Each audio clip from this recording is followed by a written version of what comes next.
Wassail, beautiful Pisces.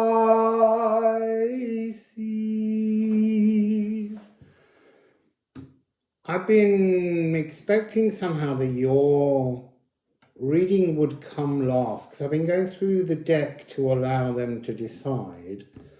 So your card came up, and then I was really intrigued as to what would be the partnering card for your reading, because you are the cosmic conjurer. This is the energy of projection, the final part of the magnum opus, to have all the powder multiplied so that you can work alchemical magic, and it's shining inner abundance.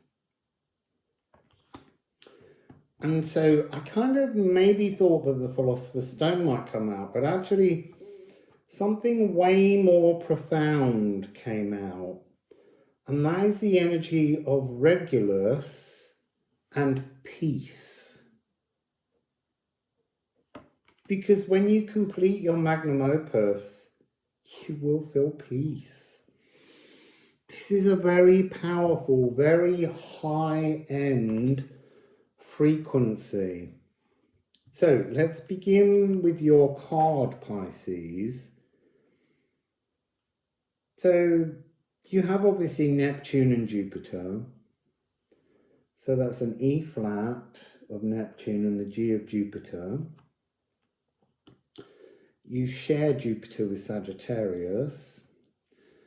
So the cosmic conjurer, the magician, the alchemist, but it's not the fullness of alchemy. That's a later energy, but oh boy, is it hinting at it with you. So musically, this is a peal of bells. Bells are becoming more and more, in my understanding, the structure that holds form and barriers between dimensions. Because when I was doing a deep meditative study many years ago, to connect with my higher consciousness at the time, as I thought it was, and I was just doing it wrong, but I oxygenated my blood, I controlled my breathing, and then the earth energy, because at the time earth was the powerful energy, it rose so fast and so hugely to reach up and snatch and grab and pull at the cosmic consciousness that I passed out, fell over backwards, knocked myself unconscious on concrete, and fortunately my cosmic consciousness was still attached, and even though I knew I was out cold, my cosmic consciousness took control of my body and made me punch myself in the face to wake me up. And I giggled and then said, don't try this at home. It's different now. It's a softer energy. It's not so harsh. It was the earth serpent, Jormungandr, whizzing through, biting, pulling. It was not a pleasant experience. So anyway, this peal of bells was what I heard as the snakes joined all around me. And I've had that peal of bells at many other times when dimensions are unfolding around you in the physical. It's like, here we go, ride of a lifetime. I don't do it often. So this is the energy to alchemize, to succeed. Oh, look, folds in time or unfolding time. And as I said, this is projection showing inner abundance. So this is the 19th of February to the 20th of March, tropical. And on the back, sidereal is the 15th of March to the 13th of April. And in the International Astronomical Union, It's the 12th of March to the 17th of April. And that's the dates that the sun is actually moving through the zodiac constellation of Pisces. So, the polarities.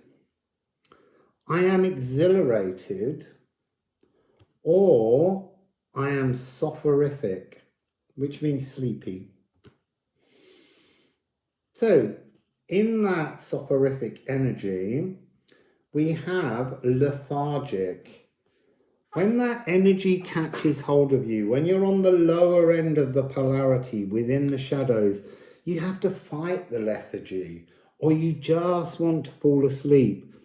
There's also an energy that comes down there that's very clingy and very choking, that happens quite often when you're exploring House Pisces. Daydreaming shuts out reality. No, you need to live in reality. There's also sad fishing diminishes their vitality. I don't even know what sad fishing means. Misery creating, I guess. You might have to pop that in the comments below. It must have been channeled through. Sad fishing. It does exist. It is a word, but I really can't tell you what it means at the moment. I suppose I could look it up.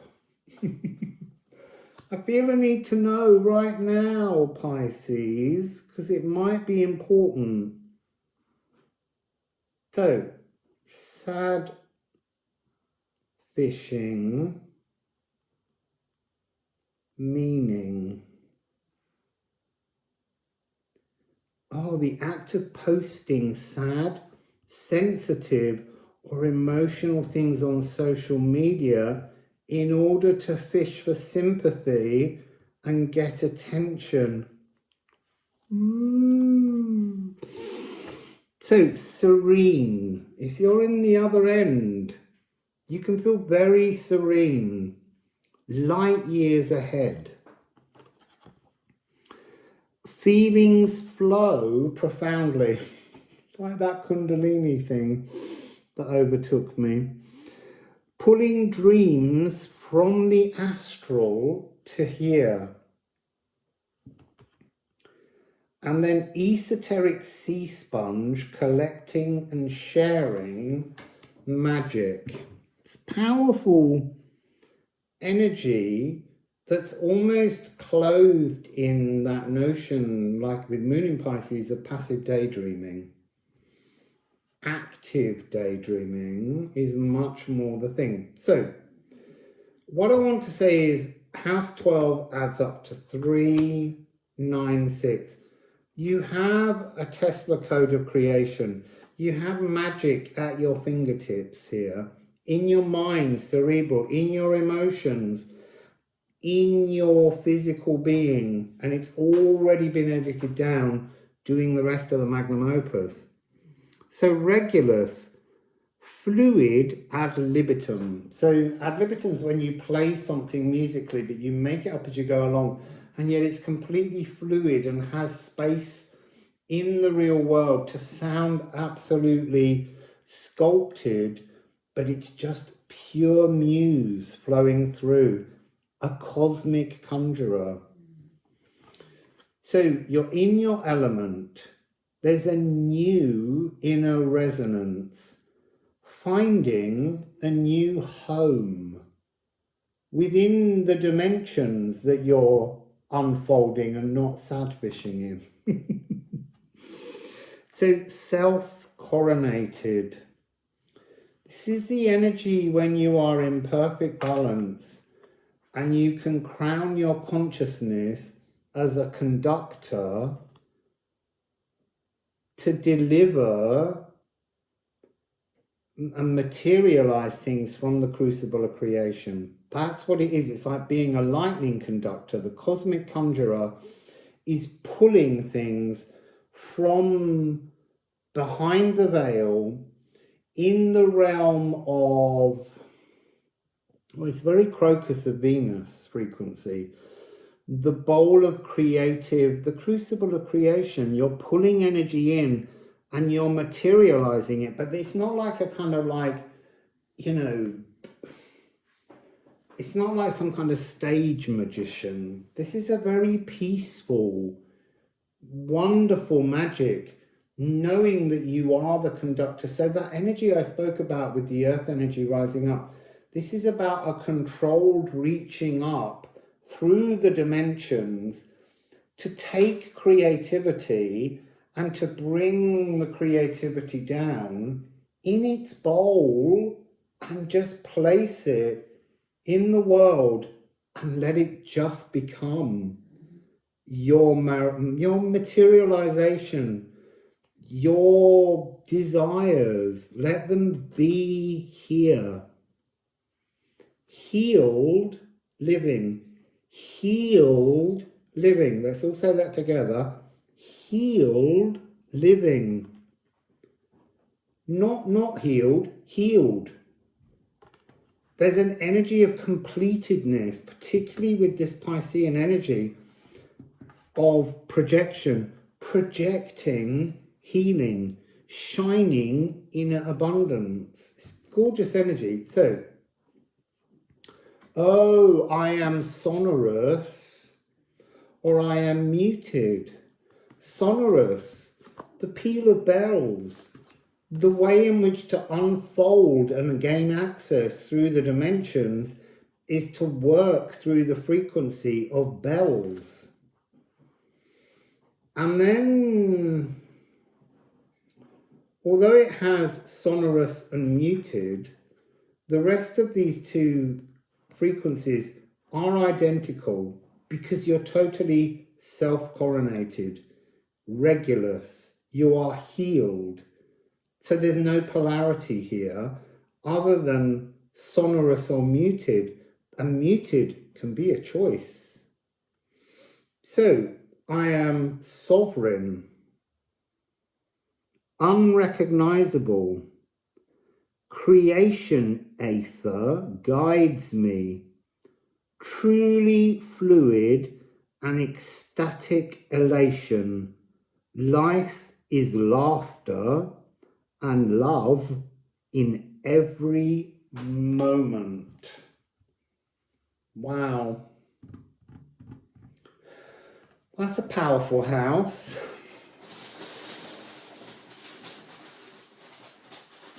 It's got the Tesla code frequency, 396. So from the inner to the divine and placed in the outer. 4, 6. This is was. I feel like I'm misrepresenting that one. Sap.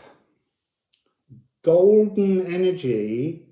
This sap is coming across as the earth, the Jormungandr, the energy of being in control of all your frequencies, shining inner abundance, rising from within you and reaching up to create transformation. In the real world, no, not transformation, materialization. Apologies. And then we have life force.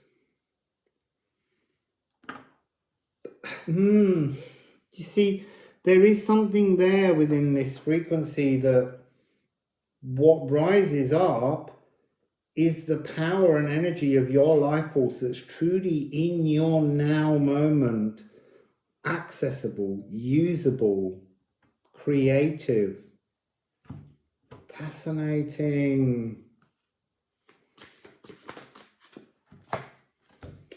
Oh, Rippian. You see, and that's the reverse of this.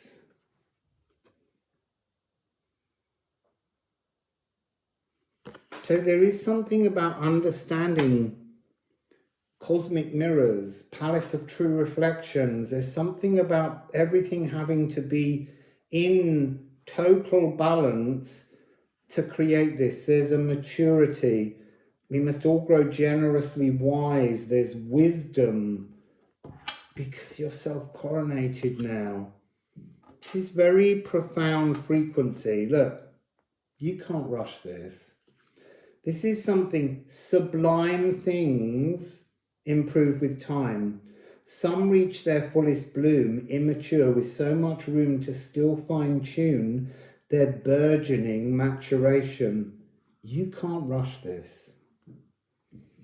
Empathy overwhelms and bursts shadows, unearthing a wounded, star-crossed child. You can't be that frequency to be this. These are all messages that have to be moved past to reach this point in the magnum opus. Then wisdom leaves, ripped by a sudden breeze and blown off course. You see, that's those moments when we think we're doing really well and then we suddenly fall back. They're all energies that this frequency of Pisces knows, has been through, has stepped those stones, has walked those paths, has corrected those patterns. To ripen is to become emotionally stable, mutable water. That's you. Growing by knowing that all are entitled to passions without judgment. That's going back to house 10. The notion of understanding in the Capricorn reading that I just did about the organic process of magic. We must all grow generously wise. I feel like you had. You're a shadow of your former self. Oh, I don't want that. I want this one. So, Pisces, magic at your fingertips, magic in your mind, magic in your heart, magic in your soul, magic in every cell.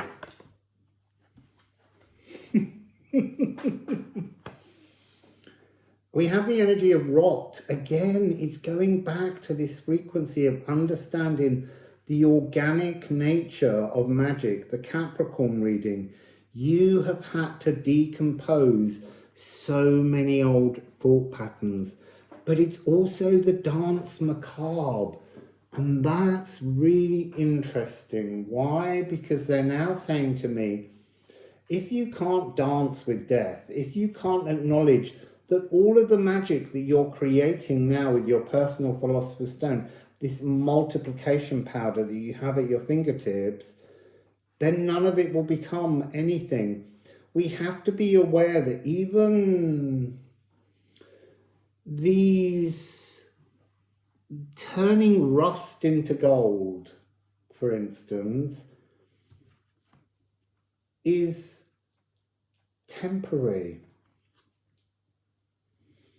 All things decompose. If you can't understand that nothing is forever and that all things change, you can't reach the maturity to understand the process of being a cosmic conjurer. I am energized or I am sapped. That's so Pisces, soporific.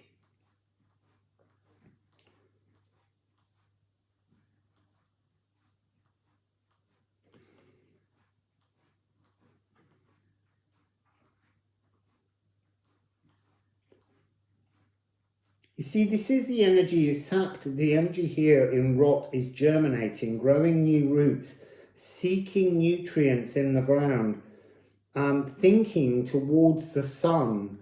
And there's something about that energy which is true, but the sun needs to come from within you. When you're mature, when you're the cosmic conjurer, all of the music of the spheres are in the micro within you. And that's how you activate this magic. Oh, see, that's that 15-step program that they made me go on. I will do it, but it's going to take me a while to write it all so that it makes sense. This is moral burials. And acknowledging the moral burial that will take place on all that you conjure in your absence. Nothing is forever. That's part of being a cosmic conjurer.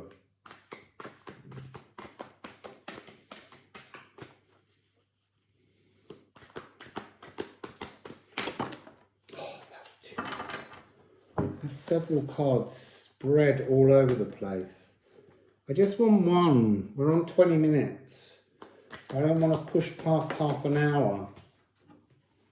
Interesting. This is the first moon card, because there's a moon card for every sign of the zodiac, including Ophiuchus. And yes, there will be an Ophiuchus reading, but I think it has to be something separate because it's a collective energy as much as it's the window of opportunity for some born at that particular time. This moon in Cancer has been, well, Cancer as well, was playing in my head, both during the Capricorn reading and then during this reading. I kept picking up that energy. So this is intuition initiations, orchestra in residence, the nurturing emotional charioteer, inner rhythmic currents, and open veiled, the perfect octave.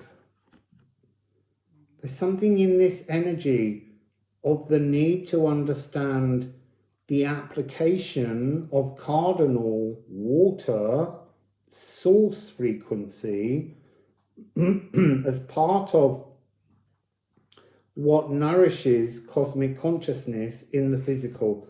This is the moist universe. And so water is very key to the frequency of creation.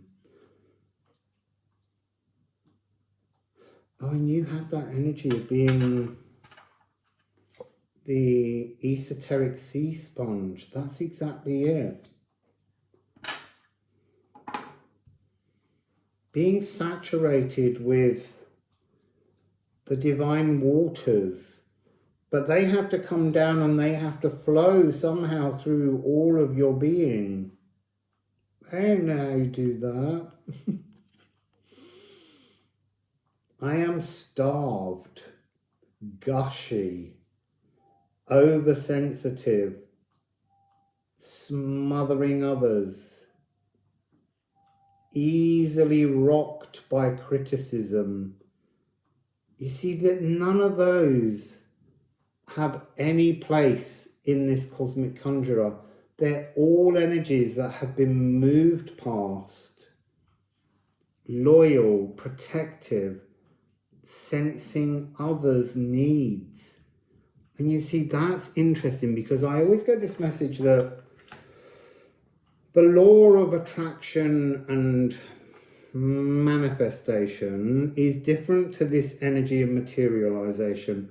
It's new earth magic, and I've been picking up that from for a long time, because we're now in an air epoch. So the energy is different. This cannot be something selfish.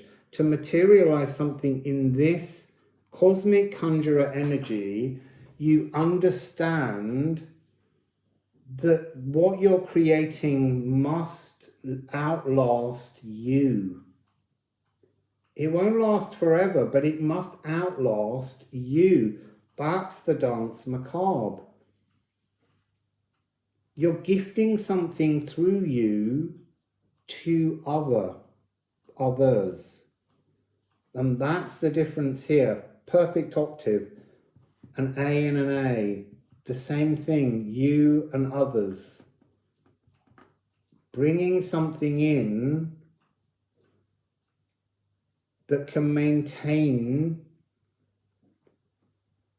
you see, like a chain of love is what I'm hearing in my head, that keeps it alive past your departure. Interesting. So if you want to materialize anything, I'd say have a plan for it to outlast you, but to have a purpose for others. So bottom of this deck, oak.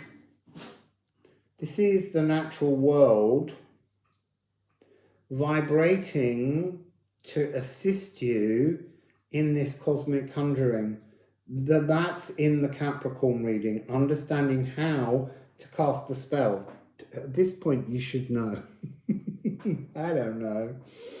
But so, yeah, this supportive energy, it's almost, look, this is interesting. So, invoke the magic folk living within the trees. Seek their moral fibre. They might not support all you thought true. It's like you need permission to play with the earth molecules for a materialization. Bottom of this deck, Kawa. So interesting because I was thinking of Kawa all the way through. This is the cosmic conjurer. This is the cosmic shaman. This is the Tongva singer of creation. This is the spellcaster. It's really powerful energy. Oh, it's 50-50. Sorry, I think I put my finger over the other 50. No, it's there. 50-50. This is a spell of mutualness. There's an energy where it's for you and other, and others or other. But it has to be through earth spirits. You have to get permission. The sylphs will bring it down or whatever, the air spirits. But there's something in understanding how to bring and merge the two. The cosmic serpent, the Ophiuchus Hydra energy. And then, no, it's not Hydra. But the cosmic serpent of creation, the crucible of creation, to meet the earth serpent and to materialize something requires a lot more magical elements that need permissions to come into reality. That's what I'm hearing. Might give it a go. So, Wassail, beautiful Pisces. I finished them all.